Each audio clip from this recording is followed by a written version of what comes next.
మరి ఈ రోజు ప్రజాప్రతినిధుల సంఘం ఆధ్వర్యంలో ఇందిరా పార్క్ దగ్గర ధర్నా పెడితే ఏ పబ్లిసిటీ లేకుండా ఇంత పెద్ద ఎత్తున వచ్చినటువంటి మా అన్నదమ్ములకు అక్క చెల్లెళ్లకు నమస్కారం తెలియజేస్తా ఉన్నాను. ఇకపోతే అసలు విషయం మాట్లాడే ముందు మీ అందరికీ రాష్ట్రంలో ఉన్నటువంటి మన సమాజానికి రిక్వెస్ట్ చేసేది ఒకటే, యాదవ్ల, గౌడ్ల, కుర్మల, మున్నూరు కాపుల, పద్మశాలిల, చాకలి, మంగలి వివిధ కులాలకు సంబంధించిన వాళ్ళందరికీ నేను రిక్వెస్ట్ చేసేది ఒకటే, ఈ రోజు నుంచి మనము బీసీలము అనేటువంటి నినాదమే పెట్టుకొని ముందుకెళ్లాలని చెప్పి నేను ఈ సందర్భంగా తెలియజేస్తా ఉన్నాను. ఎందుకంటే మనల్ని విడదీసి రాజకీయం చేసే ప్రయత్నం, కుట్రలు జరుగుతున్నాయి. మన సమాజంలో కూడా నీది ఈ కులము ఆ కులం అని, కానీ మనం అందరము ఒకటే బీసీ కులం అనే నినాదంతో వీళ్లకు మన సత్తా ఏందో చూపించబోతున్నామని చెప్పి నేను ఈ సందర్భంగా తెలియజేస్తా ఉన్నాను. తెలంగాణ ఉద్యమాన్ని నడిపించింది ఈ యొక్క బడుగు బలహీన వర్గాలే కదా. ఈ రోజు 100% ఉంది ఎస్సీ, బీసీ, మైనారిటీలే కదా. ఈ తెలంగాణ సమాజంలో బిడ్డ జాగ్రత్తగా ఉండకపోతే భూకంపం వస్తుంది, గుర్తుపెట్టుకోండి. ఈ బీసీ బిడ్డలు తలుచుకుంటే రాష్ట్రంలో భూకంపం వస్తుంది, గుర్తుపెట్టుకోవాలి. ఎందుకంటే మోసపూరితమైనటువంటి వాగ్దానాలు. ఎవడు చేయమన్నారు మీకు? కామారెడ్డి డిక్లరేషన్ ఎవడు చేయమని చెప్పింది నీకు?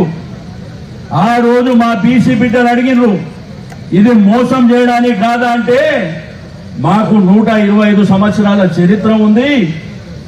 పక్క రాష్ట్రం కర్ణాటక ముఖ్యమంత్రి అయినటువంటి మన బీసీ బిడ్డ సిద్దిరామయ్యని తీసుకొచ్చి ఈ రిజర్వేషన్ అనౌన్స్ చేపించి రారు. అలివిగానటువంటి హామీ 42% ఎక్కడికైనా అవుతుందంటే అవుతుందని చెప్పి నమ్మబలికి ప్రతి సంవత్సరం 20 కోట్ల బడ్జెట్ లో 20,000 కోట్లు పెడతామని రకరకాల హామీలు ఇచ్చి మా ఓట్లు దండుకొని గద్దెనెక్కిన తర్వాత మాతోని డ్రామాలు చేసేటువంటి ప్రయత్నం జరుగుతుంది.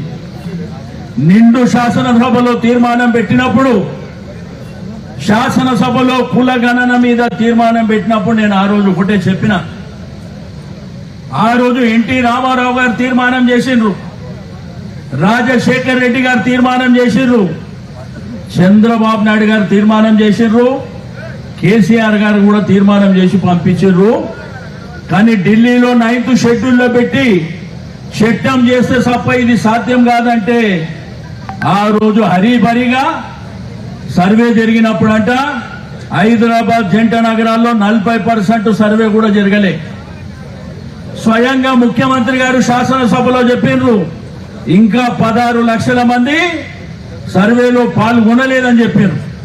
మీరు ఏ విధంగా మీరు తీర్మానం చేసి ఢిల్లీకి పంపించారు? ఒకవైపున ఢిల్లీకి పంపించిన తర్వాత ఆ రోజు కూడా మా పార్టీ పక్షాన యునానిమస్ గా ప్రభుత్వానికి సహకరించినాం. ఆ రోజు చెప్పినాం, ఢిల్లీలో డెలిగేషన్ తీసుకెళ్లి ప్రధానమంత్రి మీద ఒత్తిడి తీసి మరి పార్లమెంట్ లో చట్టం చేసి మాకు రిజర్వేషన్ కల్పించాలంటే ముఖ్యమంత్రి గారు చెప్పిండ్రు డెలిగేషన్ ని ఢిల్లీకి తీసుకుపోతాని. అతి లేదు, గతి లేదు. ఇది చెల్లుబాటు కాదని తెలిసి మభ్యపెట్టే ప్రయత్నం చేసి మొన్న ఆర్డినెన్స్ తీసారు. ఆర్డినెన్స్ తీసి ఒకవైపున తీర్మానం చేసి ఢిల్లీకి పంపించిన తర్వాత మళ్ళా ఆర్డినెన్స్ ఎట్లా జరుగుతుంది?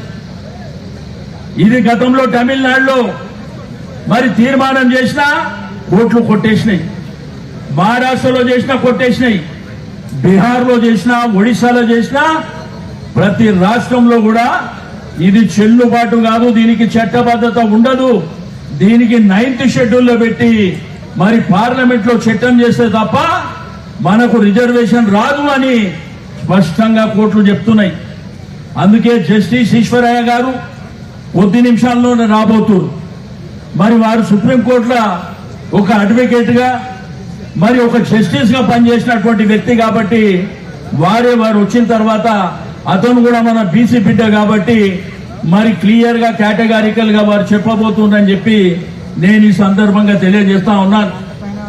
మరి మొన్ననే హైకోర్టు లోకల్ బాడీ ఎన్నికలు 3 నెలల లోపల చేయాలి, 100 రోజుల లోపల చేయాలంటే మనం గెలవలేమనేటువంటి పరిస్థితిలో మనం ఉన్నాం కాబట్టి ఇది గోల్మాల్ చేసి ఆర్డినెన్స్ పెట్టి మళ్ళీ ఇప్పుడు కొత్త డ్రామాకు తెరలేపారు.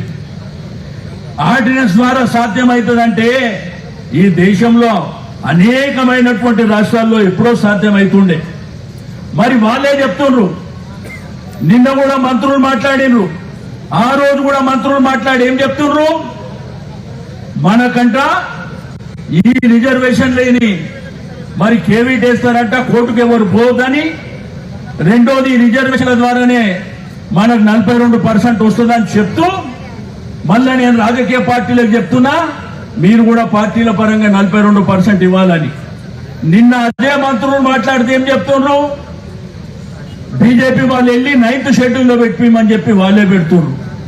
అంటే మీరే కేబినెట్ లో నిర్ణయం తీసుకొని ఇది చెల్లదు అని మీకు తెలిసి మళ్ళీ ఈ రోజు వచ్చి డ్రామా చేసేటువంటి ప్రయత్నం జరుగుతుందని చెప్పి నేను ఈ సందర్భంగా తెలియజేస్తా ఉన్నాను. నేను ఒకటే ఈ యొక్క కాంగ్రెస్ ప్రభుత్వానికి హెచ్చరిక చేసేది, మాతోని గోక్కున్నాడు వాడు బాగుపడినటువంటి దాఖలాలు లేవు బిడ్డ, జాగ్రత్తగా ఉండండి అని చెప్పి హెచ్చరిక చేస్తా ఉన్నాను. ఇది చిన్న షాంపిల్ మాత్రమే. ఒకవేళ నిజంగానే మేమందరం ఇట్లా సమాజంలోకి ప్రజల దగ్గరికి మా బిడ్డల దగ్గరికి రాష్ట్ర వ్యాప్తంగా వెళ్ళిందంటే ప్రతి జిల్లాలో భూకంపం సృష్టిస్తామని చెప్పి నేను ఈ సందర్భంగా తెలియజేస్తా ఉన్నాను. మీకు అడ్రస్ లేకుండా చేసేటువంటి బాధ్యత కూడా మా సమాజం తీసుకుంటుందని చెప్పి నేను ఈ సందర్భంగా తెలియజేస్తా ఉన్నాను.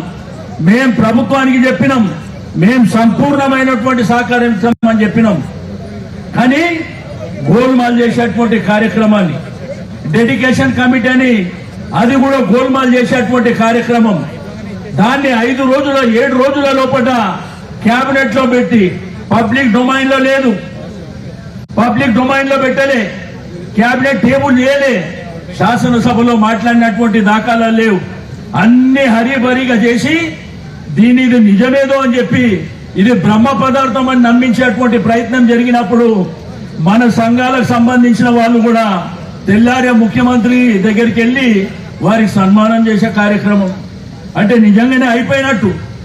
మేము ఒకటే ఈ ప్రభుత్వానికి చెప్తున్నాం, 600 మేము చెప్పేది ఒకటే, గౌరవ ముఖ్యమంత్రి గారికి చెప్పేది ఒకటే, నువ్వు ఏమి చేసుకుంటావో చేసుకో, 42% రిజర్వేషన్ ఇచ్చిన తర్వాతనే ఎన్నికలో పోదామని చెప్పి నేను ఈ సందర్భంగా తెలియజేస్తా ఉన్నాను. మేమేం పిచ్చగాళ్ళం కాదు, అడక తినేటోళ్ళం అంతకంటే కాదు అని చెప్పి ఈ ప్రభుత్వం గుర్తు పెట్టుకోవాలని చెప్పి నేను ఈ సందర్భంగా తెలియజేస్తా ఉన్నాను. మేము చెప్పేది, ఈ వేదిక మీద ఉన్నటువంటి మిత్రులు చెప్పేది తప్పైతే నేను ముఖ్యమంత్రి గారికి ఆ ప్రభుత్వాన్ని చెప్తున్నా, నువ్వు ఏ రూపంలో అయినా పర్వాలే 42% రిజర్వేషన్ చట్టబద్ధత ద్వారా ఎన్నికలు జరుపుతూనే మేము సిద్ధంగా ఉంటాము, మీకు సహకరిస్తాం. లేదంటే మేమెంతో మాకంత. రాహుల్ గాంధీ గారు చెప్తారు ఆ డైలాగ్, మీరెంతో ఎంత జనాభా ఉంటే వాళ్ళకి అంత హక్కు ఇవ్వాలని. ఎవరి హక్కు మా హక్కు గురించి ఇచ్చే అవసరం లేదు బిడ్డ, తలుచుకుంటే మేమే గుంజుకుంటామని. ఆ సమయం కూడా ఆసన్నమైందని చెప్పి నేను ఈ సందర్భంగా తెలియజేస్తా ఉన్నాను. ఒకప్పుడు తెలంగాణ ఉద్యమాన్ని చూసిండ్రు, కానీ రాబోయేది బీసీల ఉద్యమం తెలంగాణ లోపల రాబోయేది. తస్మాత్ జాగ్రత్త అని చెప్పి నేను ఈ సందర్భంగా తెలియజేస్తా ఉన్నాను. ఎందుకంటే అంత ఆషామాషిగా ఏం లేం. మేము ఒకప్పుడు ఏంటంటే మనము బాంఛన్ కాల్ ముక్త అనే విధంగా మనం గ్రామాలలో పనిచేసినాం. ఇప్పుడు ఎదురొట్టి నిలబడడానికి సిద్ధంగా ఉన్నామని చెప్పి నేను ఈ సందర్భంగా తెలియజేస్తా ఉన్నాను. మీరందరూ సిద్ధమా? జిల్లాలలో తిరుగుదామా? ప్రతి జిల్లాలో మన సమాజాన్ని లేద్దామా? లేపిందంటే మీ పీఠాలు కదిలిపోతాయి, అది గుర్తు పెట్టుకోవాలని చెప్పి. ఎందుకంటే మోసం అనేది కొన్నిసార్లు పనికొస్తుంది, ప్రతిసారి మోసం చేసేటువంటి ప్రయత్నం జరిగితే అది మన మెడకే చుట్టుకుంటుంది అనేటువంటి విషయాన్ని ప్రభుత్వాలు మర్చిపోవద్దని చెప్పి నేను ఈ సందర్భంగా తెలియజేస్తా ఉన్నాను.